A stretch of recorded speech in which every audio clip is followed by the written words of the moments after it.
प्रभु यीशु ख्रीस्त में मेरे प्यारे भाइयों और बहनों, हर सुबह की तरह आज फिर हम सब एक कृतज्ञ मन से पिता परमेश्वर के सम्मुख उपस्थित हुए हैं। हम वह परिवारजन हैं जो हर रोज बिना थके बिना रुके उनके वचनों को सुनने के लिए उत्साहित हैं, क्योंकि उसकी मधुर वाणी हम सबको बुला रही है। वह है हमारा सृष्टिकर्ता और हर दिन इन वचनों के द्वारा वो हमारा पालन पोषण करता रहता है। प्यारे भाई और बहनों, हम सब अपने जीवन में एक नया बदलाव देखना चाहते हैं। जिस प्रकार कोई व्यक्ति यदि कोई मेहमान हमारे घर पे आ रहा होता है तो हम अपने घर की साफ सफाई करते हैं, उसी प्रकार जब हम पिता परमेश्वर के वचन को सुनने के लिए तैयार होते हैं तो हमें भी कुछ अंदर से साफ सफाई करने की जरूरत है, अपने अध्यात्म की साफ सफाई, क्योंकि हमारे अंदर ऐसी कई आदतें होंगी जिससे हमें छुटकारा पाना होगा, ऐसे कई स्वभाव जिसे हमें त्यागना होगा।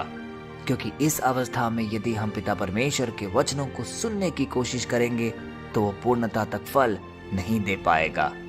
इसी कड़ी में आज का वचन हमें एक मार्गदर्शक के रूप में हमें जीने की एक नई सलीका सिखाता है। वह हमें बता रहा है कि किस प्रकार हमें एक आत्मविश्लेषण कर अपने मन की बुराई को धो डालना है, जिससे कि हम उद्धार योग्य बन पाए, जिससे पिता परमेश्वर हमें स्पर्श करे और हमारे विचार भीतर से और हमारे अंतरतम से पवित्र हो पाए। आइए आज के वचन का हम अध्ययन करें, जो कि लिया गया है यिर्मयाह के ग्रंथ से, अध्याय 4 पद संख्या 14, और वह इस प्रकार है। हे यरूशलेम, अपना मन बुराई से धो ले कि तू उद्धार पाए। कब तक व्यर्थ विचार तेरे भीतर टिके रहेंगे। कितना सुंदर है यह आवाहन, यह बुलाहट। आइए इसे दोबारा पढ़े।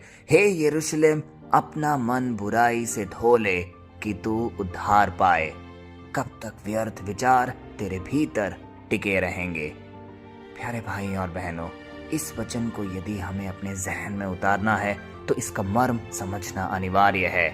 यहाँ परमेश्वर बाहर के कामों की बात नहीं कर रहे हैं, वह बात कर रहे हैं दिल की, हमारे अंतरतम की।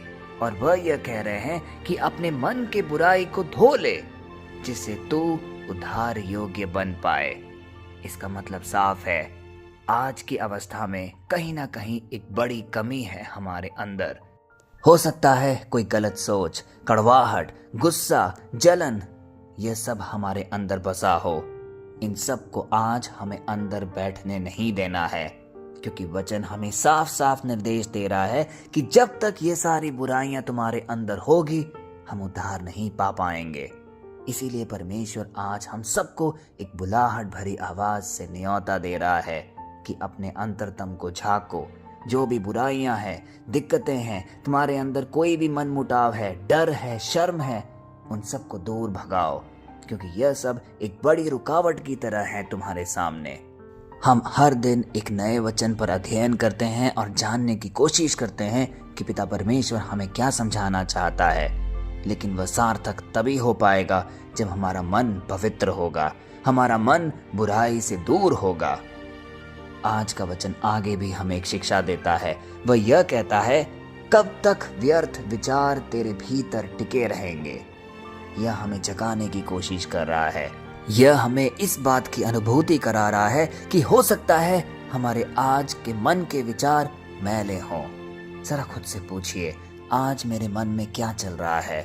जब हम यहाँ इस प्रार्थना सभा में बैठे हैं, क्या हमारा दिमाग कहीं बाहर है, हमारे कार्यस्थल पे है, या हमारे परिवार की समस्याओं में है? क्या बीते हुए अपमान की बातें हमें झंझोर रही हैं, या हम एक स्वतंत्र मन से पिता परमेश्वर की शरण में बैठे हैं? क्योंकि अक्सर यह होता है कि किसी ना किसी ने कुछ हमें कहा होगा, वह हमारे अंतरतम में निरंतर गूंजता रहता है, वह हमारे दिल को चुभाता रहता है। हो सकता है कोई डर किसी के प्रति जो हमारे मन में हो, कोई चिंता किसी भी विषय में जो हमें घेरे रखी है। इसी के अंदर हम घुट घुट कर जीते हैं, और कहीं ना कहीं यही होता है हमारे भीतर के विचार।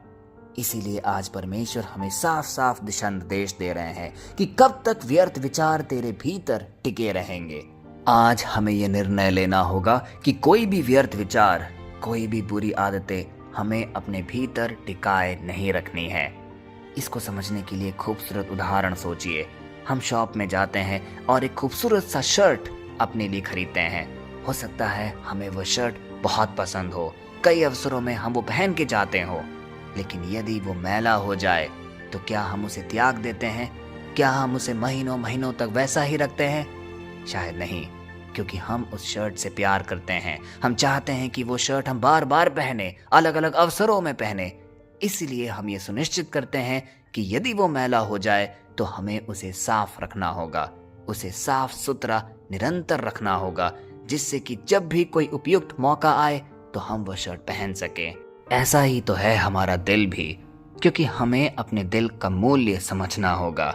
क्योंकि यदि हमारा दिल पवित्र रहेगा, हृदय शुद्ध रहेगा, तभी हम पिता परमेश्वर के वचनों को एक पूर्ण रूप से अपने हृदय में स्वीकार कर पाएंगे। क्योंकि रोजमर्रा के जीवन में ऐसे कई अवसर होते हैं जिससे हमारा दिल मैला हो सकता है। ऐसा नहीं है कि किसी का भी दिल हम रोक के या बांध के रख सकते हैं। कई चीजों से हम प्रेरित हो सकते हैं जिससे कि हम मैले होते जाएंगे। लेकिन हर बार जब हम मैले होंगे, एक आत्म विश्लेषण हमारे अंदर जागनी चाहिए कि हमें एक पाप बोध के साथ अपना पाप स्वीकार पिता परमेश्वर को करना है। और जो भी बुरी आदतें हैं, कोई भी व्यर्थ स्वभाव है, उसे अपने भीतर टिके नहीं देना है।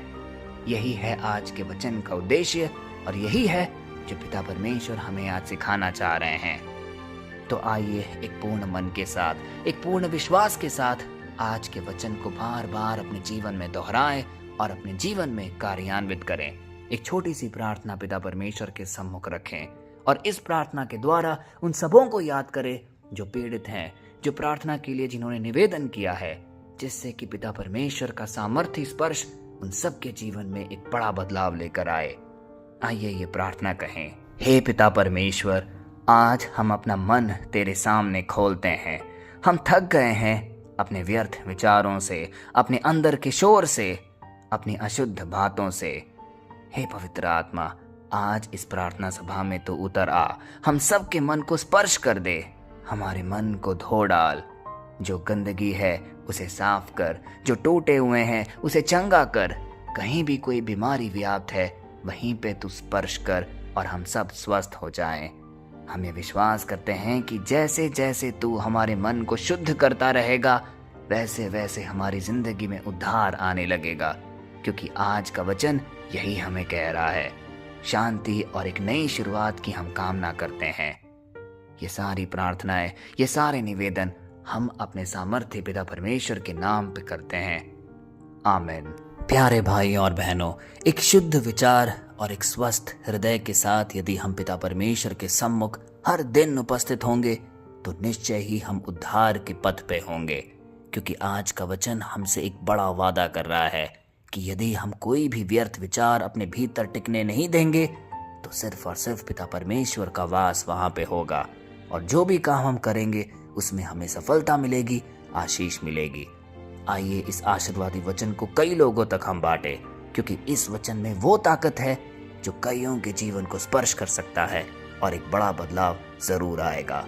कल फिर हम मिलते हैं, तब तक के लिए पिता परमेश्वर की असीम दया, कृपा और क्षमा में आपको, आपके परिवारजनों को, आपके सारे निवेदनों को हम प्रस्तुत करते हैं। पिता, पुत्र और पवित्र आत्मा के नाम पर। आमीन।